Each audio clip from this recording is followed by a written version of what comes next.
হরে কৃষ্ণ কৃষ্ণ কৃষ্ণ হরে হরে, হরে রাম রাম রাম হরে হরে। জয় গুরুদেবের জয়, জয় গুরুদেবের জয়, জয় রাধা কৃষ্ণের জয়, জয় পঞ্চতত্ত্বের জয়, গৌর নিতাই সীতানাথের জয়, জয় সকল কৃষ্ণ ভক্তের জয়। হরে কৃষ্ণ। আজ আমি যে আলোচনা নিয়ে আসছি তা হল যে শ্রীমদ্ ভগবত গীতা সনাতন ধর্মের প্রধান গ্রন্থ কেন। আরও তো কত গ্রন্থ আছে, কিন্তু গীতা সনাতন ধর্মের বা হিন্দুদের প্রধান গ্রন্থ কেন। পরম ঈশ্বর শ্রীকৃষ্ণের মুখশ্রিত বাণী, যাহা পৃথিবীর অন্য গ্রন্থে খুঁজে পাওয়া যায় না। যে শাস্ত্র পাঠ করলে ত্রিজগতের কোনো জ্ঞান অর্জন করার বাকি থাকে না, তাহাই হইল শ্রীমদ্ ভগবত গীতা। যত বড় পাপী হোক না কেন, এই গীতা নৌকায় পাড়ি দিয়ে পাপ থেকে মুক্তি লাভ করতে পারে, কারণ গীতা মানুষকে সঠিক পথ দেখায়। সংসার জগতে যত রকমের সমস্যা থাক না কেন, একমাত্র গীতাই তার সমাধান দিতে পারে। গীতা জ্ঞানী ব্যক্তিকে পরকালের বন্ধু হয়ে পাড়ি দিতে সাহায্য করে, তাই গীতা ইহকাল ও পরকালের বন্ধু। ভগবানকে চেনা জানার মাধ্যমে একমাত্র গীতা। পরমেশ্বর ভগবান পরমাত্মা তার ক্ষুদ্র জীব। এই জীবের আত্মা জীব রূপে কর্ম করে। আত্মাকে চেনা জানার দরকার হয়। এই আত্মাকে ভগবান শ্রীকৃষ্ণ এত সুন্দর করে বিস্তারিত করেছেন, যাহা অন্য গ্রন্থে খুঁজে পাওয়া দুঃসাধ্য। এই পৃথিবীর লোক শুধু দেহ নিয়ে ব্যস্ত থাকে। এই অবস্থায় সুখের জন্য দিন রাত পরিশ্রম দুশ্চিন্তা করে সময় কাটাইতেছে, যাহা স্থায়ী নয় দেহ, আর যেটা স্থায়ী তাহা হলো আত্মা। সে আত্মাকে চেনা জানার উপায় ও গীতার মাধ্যমে ভগবান প্রকাশ করেছেন। আত্মার সুখ একমাত্র স্থায়ী সুখ, কারণ আত্মা অমর।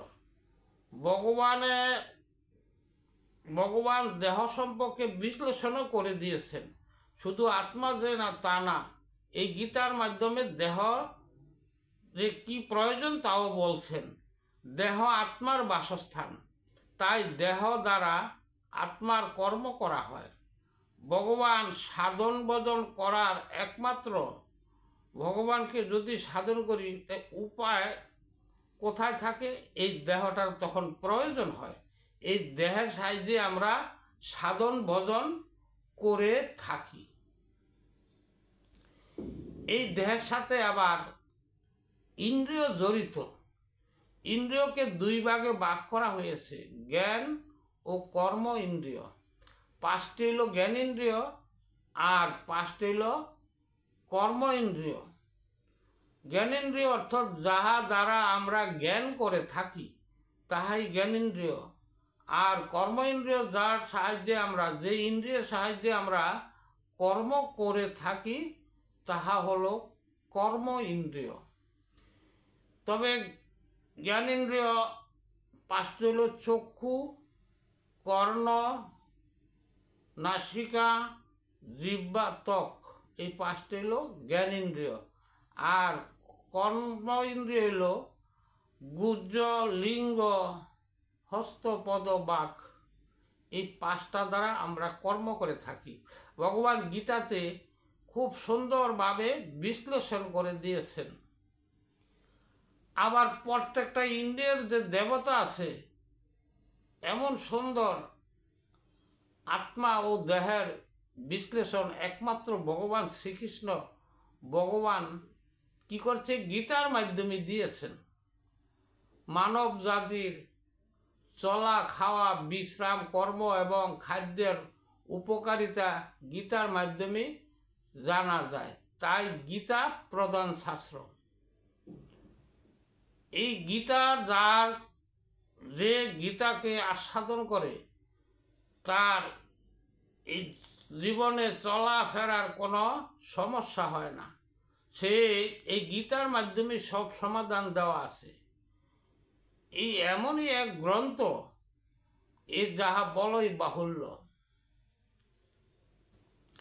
আর পৃথিবীতে যত শাস্ত্র গ্রন্থ আছে এক এক শাস্ত্র অন্য শাস্ত্রের সাহায্য নিয়ে থাকে, এই সাহায্য নিয়ে প্রকাশ করেন। কিন্তু গীতা শাস্ত্র কোনো শাস্ত্রের সাহায্য নেন না। গীতা কারো ধারধারি না, গীতা নিজেই সব পরিপূর্ণ।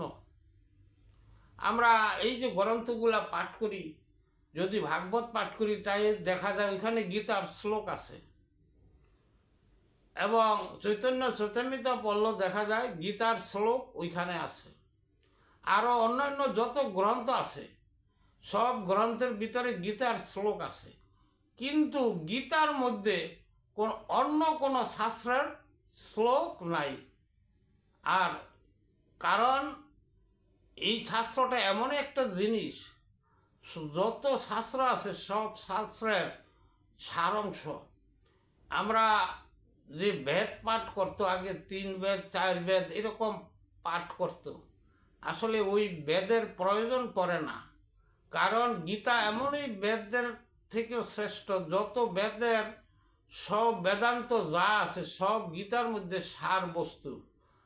আর ভগবান এমনইভাবে গীতাকে প্রকাশ করছেন, এই বিশ্বের যত শাস্ত্র গ্রন্থ আছে গীতার কাছে এই জ্ঞানের জন্য কোনোখানে যাওয়া লাগে না। আর এমনই পারমার্থিক জ্ঞান গীতার ভিতরে, অন্যান্য শাস্ত্র যতই কিছু পড়ুক না কেন, কিন্তু এই যে আত্মজ্ঞান পারমার্থিক যে জ্ঞানগুলো আছে, এমনই একটা দার্শনিক শাস্ত্র যাহা পাঠ করলে আর অন্য শাস্ত্রের কোনো তেমন একটা জ্ঞানের জন্য অন্য শাস্ত্রের দিকে যাওয়া যায় না।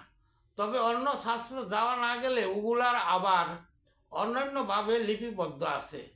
যেমন গীতা হইল জ্ঞান শাস্ত্র, দার্শনিক শাস্ত্র, ভাগবত এটা হইল ভক্তিশাস্ত্র, চৈতন্য চরিতামৃত হইল রসামৃত শাস্ত্র, রস আস্বাদন করার, এভাবে আছে। কিন্তু জ্ঞানের একমাত্র প্রধান শাস্ত্র হইল গীতা। কেমন? যেমন আমরা যদি এই যে এই জগতে সবাই বিদ্যা শিক্ষা করে, প্রথমে কিন্তু এই যে স্বরবর্ণ ব্যঞ্জন বর্ণ এগুলা কিন্তু আগেই কিন্তু শিখতে হয়। এই যত বড় উচ্চ শিক্ষিত হোক না কেন এই স্বরবর্ণ ব্যঞ্জন বর্ণ বাদ দেওয়া যাবে না। কারণ এই স্বরবর্ণ সব জায়গায় আছে, ব্যঞ্জন বর্ণ সব জায়গায় আছে। এই যত ডিগ্রি পাস হোক, যাই কিছু হোক না কেন, এগুলা কিন্তু থাইকই যায়। তাই আমরা যতই শাস্ত্র পড়ি না কেন গীতাকে বাদ দেওয়া যায় না।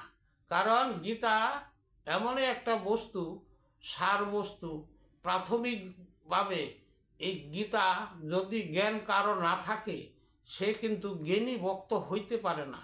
তাই ভগবান গীতা তো বলেছে একমাত্র জ্ঞানীরাই আমার প্রিয় ভক্ত।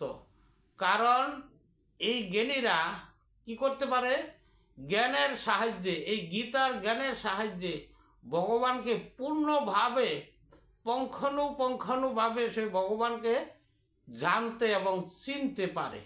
তাই ভগবানের জানা চেনার জন্য একমাত্র জ্ঞানের শাস্ত্র গীতা। আর এই গীতা